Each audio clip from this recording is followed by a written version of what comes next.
If you see yourself as a machine, then a better machine is going to replace you.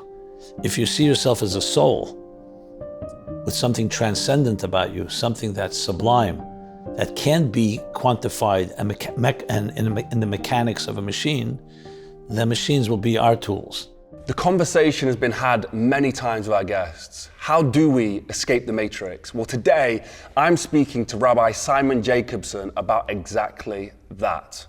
Today's video was made possible at Mulliganbrothers.com, where you can get the new Not a Journal back in stock. Same quality as before. Everybody who's on the waiting list, your journals is heading to you.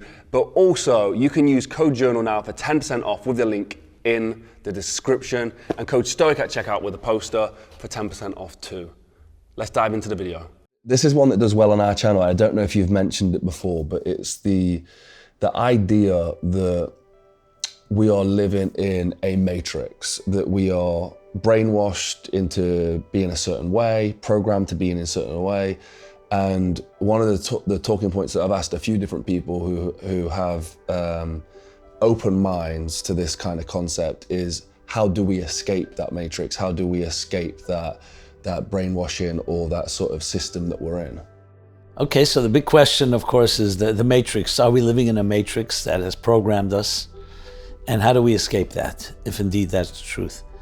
I mean, when The Matrix, the film, came out, and other science fiction films like that, it may have been fantasy, but we see now there's a real discussion going on with AI, artificial intelligence, and ChatGPT, and new technologies that people are seeing are not just replicating and doing our manual labor, like crunching numbers in a calculator, but they're actually creative. And they're poetic. They can write an essay, they can write a poem, they can write a song, they can write programming. Now I read reading that medical institutions are using them to answer medical questions. And some are much better than the doctors. So the big question out there, will machines replace humans? Will AI ultimately obliterate the human race because it'll replace us, it'll do better than we can? There was a time, if you remember the chess masters of the world could still beat a computer. Now that's not the case. Computers will always beat the greatest chess masters because they've learned and they adapt and so on. So in The Matrix, you of course have the classic story where the machines decide to go to war with the humans, and it's a war. So there is that doomsday apocalyptic scenario of robots and machines becoming so smart. We create them, but then they become smarter than us, and they say, you're imperfect and we're more perfect than you. So we may obliterate. Why should we have the imperfect version? The next step in evolution, humans to machines. And then there is another vision for the future, that we humans will rise and the machine revolution, AI and so on, will actually enhance the human race. I'm a subscriber to the latter, but I think it's up to us. And my response would be very straightforward. If you see yourself as a machine, then a better machine is going to replace you. If you see yourself as a soul with something transcendent about you, something that's sublime, that can be quantified and in the mechanics of a machine, then machines will be our tools. So I think it's up to us. If you see yourself simply as a machine, so there'll be better machines. And I think this is going to be a challenge. There was a time where humans spent most of the time toiling in the field, just to get a bushel of grain or a loaf of bread. We had to work in the fields. We didn't have the technology.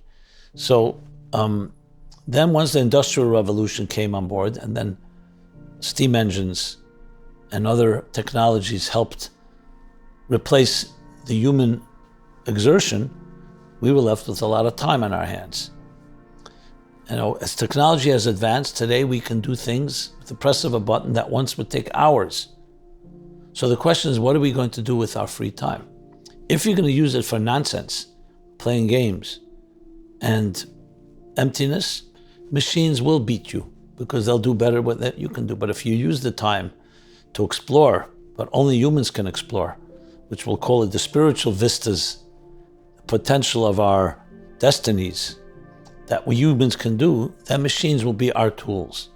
It's really going to come down to that choice. So we can easily escape by recognizing, everyone talks today about Technology is so freeing us. Many people talk how it's addicting us. People are addicted to their phones. I was sitting in a car with a classmate of mine. We didn't see each other for years. We were being driven to our wedding. So I thought it's a good time to catch up. We're both sitting there, but he's busy texting. And I'm trying to get his attention. I'm elbowing him, I'm moving, No, he's busy texting. So what do you think I did? I texted him. I'm sitting right near him. And he looks at his text and he says to me, I see he was like somewhat disconcerted. He said, are you texting me? I said, yeah. He says, you're sitting right near me. Why are you texting me? I said, because I can't get your attention. So he said, okay, you can wait online until I get to you. That's what's happening. We're losing the human touch. And I find it rude, frankly. We're sitting at a meeting just because everybody else is texting. The whole thing is like a type of group rudeness. The idea of just sitting to talk to someone soul to soul, heart to heart, eye to eye, we're losing that precious commodity.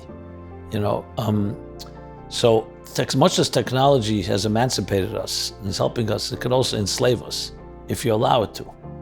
So you have to be an individual that says, this is just a machine, it's only a tool chest. Your hammer shouldn't control you, your screwdriver shouldn't control you, and your smartphone shouldn't control you.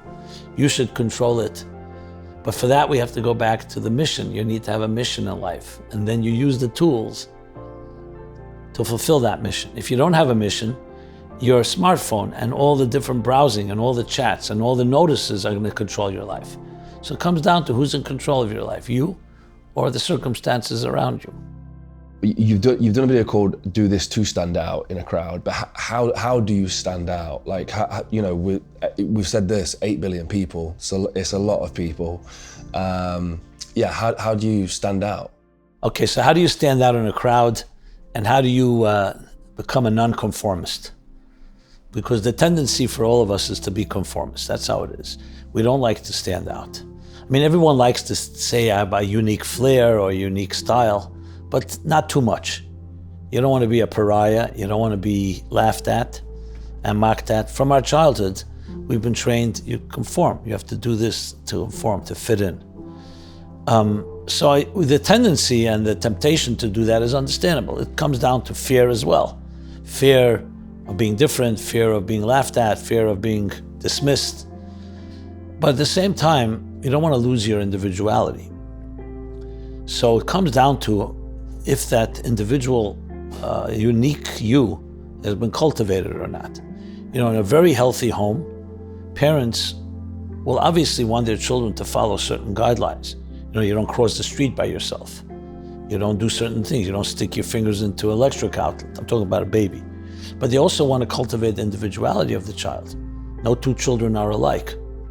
But we live in a society, and I think, again, through industrialization and technology, is only contributing to the conforming. You have to fit in a certain way. So to me, it goes back to the theme of who are you and what are you like? I ask people, who are you? They give me their business card. And I say, that's what you do. That's not who you are. And they say, what should I say? I've been doing it so long, what I do has become who I am. Do you hear that? What I do has become who I am. It should be the other way around. Who you are should define what you do. Thank you so much for Simon Jacobson for doing this. Thank you to everybody who's watched this video. This was made possible at Mulliganbrothers.com. We flew our film crew out to New York to be able to shoot this project. Everybody who bought the original, the version 1 Not a Journal, it is back in stock in its same beautiful form. Everything about it is exactly the same. So head to the link in the description where you can get the Not a Journal, the poster, the t-shirts, the hoodies, and so much more, and help support this movement happen, where all the profits go back into creating this content.